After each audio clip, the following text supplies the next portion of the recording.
Alright guys, welcome back again to the evidence-based weight loss series. This is part 19 of 20. That means there's only one more video after this.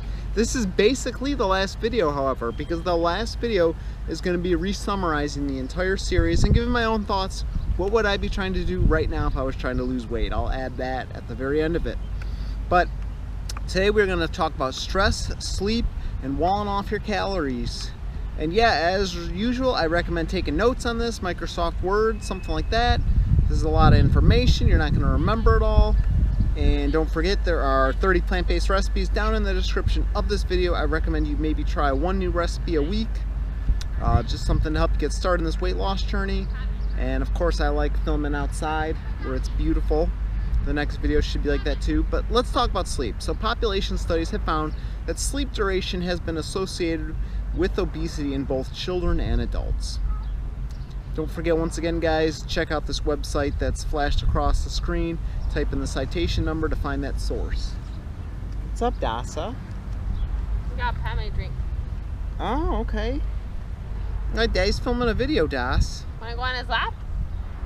One article showed that people who sleep less may consume an extra 677 more calories than those who sleep more.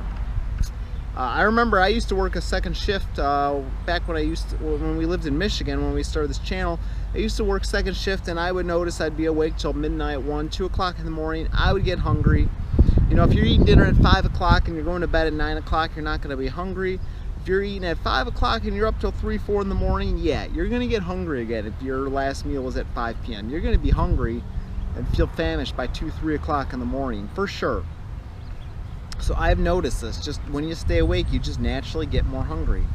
And then when you restrict people's sleep, they tend to crave more sugary, more fatty foods, more unhealthy choices. And then it turns out if you restrict people to 4 hours of sleep or less a night, their reward center in their brain will actually light up more for higher calorie foods. So one study out of the University of Chicago, this is a really well done study. They were done in a laboratory setting. They had two groups of people. They had them either have 8 hours of sleep a night, or the other group had 5.5 hours of sleep a night. They did this for a month. They were in a laboratory setting so they could control what they're eating. They could control their sleep, or monitor their sleep at the very least. And then after a month, these two groups, they switched their sleep patterns. So then the other group was getting 8 hours of sleep, and the other group was getting 5 hours of sleep, 5.5 hours of sleep. And the result was both groups did lose weight, because I believe this was a calorie restriction diet. However, whenever a group was on the less sleep, 5.5 hours of sleep a night versus 8 hours, those people actually lost more lean body mass. Versus the people that got 8 hours of sleep a night, they actually lost body fat. In the Harvard Nurses Health Study, women who got 5 hours or less sleep a night gained 6 or more pounds over the course of 16 years than those giving 7 hours of sleep a night. So let's talk about how to sleep better. So people that are taking less than 18 pills a day for help you sleep, they're actually at triple the odds of dying prematurely. So sleep medication, probably not the best solution. However, I'm going to give 11 tips on how to get better sleep. So 1, go to bed when you're sleepy. That's obvious. 2, bed is for sleep and sex only. So, you know, people lounge around, read, watch TV. Just keep it for those 2 things. If you can't fall asleep in 20 minutes, get up, come back when you're tired. Get up at the same time every morning. Exercise regularly. Avoid caffeine, nicotine, alcohol several hours before bed. You want to sleep in a cold, dark, comfortable environment. I actually sleep with an eye mask on at night, just so that it's extra dark.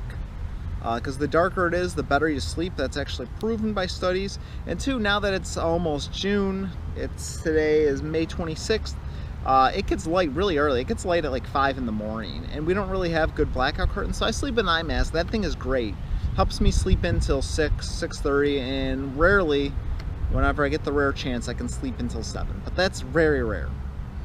Have a relaxing bedtime routine, and then blue blocking classes. I use this a lot of times when I'm in front of screens, except for now, but But I do that when I'm watching TV or playing video games. I actually wear blue blocking glasses. I'm convinced that we're exposed to way too much artificial light that is not good for our eyes, so I have those. And too much artificial light can definitely interfere with sleep. White noise machine is another great tip. We sleep with a white noise machine at night. It's great. I believe it helps. And then low fiber, high saturated fat, high sugar diets have all been associated with less sleep quality. Next, we're going to talk about stress. So stress may actually reduce the thermic effect of food, how much fat is burned after a meal. Remember I talked about the thermic effect of food? That's simply the digestion process inside of your body is burning calories, so it can be reduced if you're in stressful situations. And then of course when people are stressed, they also gravitate more towards high fat, high sugary foods, high calorie foods, and we are of course eating more for comfort. When stressed, we also hold on to more fat around the organs, which is a dangerous place to have your fat. When you're stressed, your cortisol is raised, and that could be one of the top contributors to the obesity epidemic. One study of thousands of children found that higher hair cortisol levels were linked to a whopping 9 times of the odds of obesity. So there was an interesting study done out of Yale. So they had 2 groups of people, overweight women and then the normal weight women.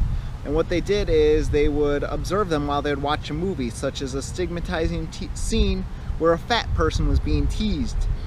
And if a fat person was watching the movie and they saw this stigmatizing scene where a fat person was being made fun of and they had M&Ms with them, it turns out they would eat more M&Ms during this stigmatizing scene. As a matter of fact, they would actually triple their calorie intake after watching the stigmatizing scene. If you put people that are skinny in suits that make them look fat, they will actually eat nearly 200 more calories of chips, chocolate, and soda. In other words, stress causes us to eat more. Not a huge surprise there, right? Dozens of studies have shown though that listening to music can help reduce cortisol levels.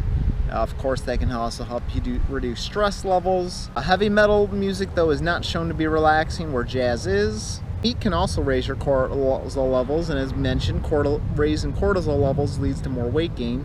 So if you give people tuna, crab meat, cottage cheese, your cortisol levels will shoot up in just 1 hour. A single meal in animal protein can raise cortisol levels by twice the amount in just a half hour. Men eating plant-based diets switch to eating meat every day, their testosterone levels will go down, which over time can contribute to the accumulation of body fat. Even mothers who eat 17 or more servings of meat a week while being pregnant will have their adult children have a 50% higher stress hormone in their adrenal glands. Distracted eating, I'm not going to go into too much detail. That's obvious. If you're watching TV, you're playing video games, and you're not concentrating on what you're eating, you're just watching a movie or something you're eating, obviously it's easy to eat more. I don't even think I need to be quoting every studies for that. I think that's just obvious that distracted eating can definitely cause you to eat more. The last thing we're going to talk about here is walling off your calories. So what is walling off your calories? It means eating foods in their whole form, not in drink form, not in nut butter form, not in hummus, etc. If it's more filling, and the food will also get flushed down the toilet, the extra calories. For example, you're eating peanuts versus peanut butter. You're eating chickpeas versus hummus. Now these foods aren't bad, but they're just the calories seem to get completely absorbed, versus the other stuff like peanuts are actually more fibrous, so the calories get flushed down the toilet. Example, bread is one of the least satiating foods out there. You eat that stuff, you're hungry again right afterwards. If you eat a bowl of cereal for breakfast, you'll be hungry again an hour or 2 later. It's almost as if you didn't even have breakfast in the first place. If you eat peanuts versus peanut butter, you flush more than twice among fat down the toilet when you eat the peanuts. Oh, I've noticed that when I start eating nut butter, such as peanut butter, I start to gain just a little bit of body fat. So to quickly re-summarize, lack of sleep, you can still lose weight, but it seems to be that you lose more muscle than fat when you don't get enough sleep. Stress raises your hormone, your cortisol levels, which in turn causes you to gain weight. It also helps you gain weight around the organs. Stress also helps us gravitate towards more sugary and high-fat foods and high-calorie foods. I would say with stress, my suggestion would be, we talked about changing habits. I think it was last video. No, it was 2 videos ago we talked about changing habits. So For example, if you're stressed, instead of reaching for the ice cream, reach for that apple. Instead of reaching for that fried chicken, you want something savory, reach for that spicy hummus with veggies. That's just an example of what you could do. You could change habits. So instead of reaching for the unhealthy food, you're reaching for the healthy food. Eventually it'll become unconscious, and that's what you'll be doing when you're stress eating. You'll be reaching for the healthier versions because you've learned how to change a habit. And then walling off your calories simply means eating foods in their whole form, but the food does get flushed down the toilet in your poop, so you don't take in as many calories. And that is about it for the series, guys. I am going to re-summarize all these points really quickly next week. I'm going to try to summarize every point in about a minute or two, so hopefully I can make the video, it'll probably be about 20 minutes long, and then I'm going to give my final thoughts. And that'll be it for this series, guys. I hope you have been enjoying this series. I hope you've learned a lot. Comment down below. What was your favorite video? Or did you learn anything? Did you not learn anything? Hopefully you learned something.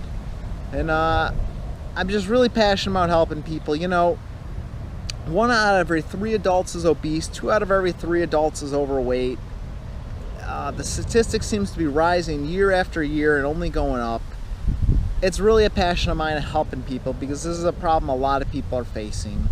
So hope I'm able to help at least some of you lose weight, and I encourage you guys to share this because let's face it, especially if you live in America, you know somebody that is overweight and you know somebody that probably wants to lose the weight too. So thank you guys so much for watching. We will catch you in the next video. All right, bye bye guys.